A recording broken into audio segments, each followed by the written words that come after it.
Hi friends, నమస్తే. నేను మీతో నా మాట మీ ఆర్కే.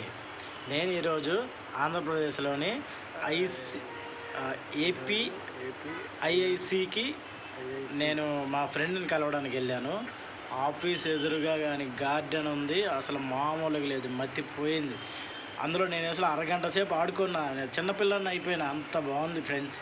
మీరు ఎప్పుడైనా విజయవాడ మంగళగిరి వెళ్తే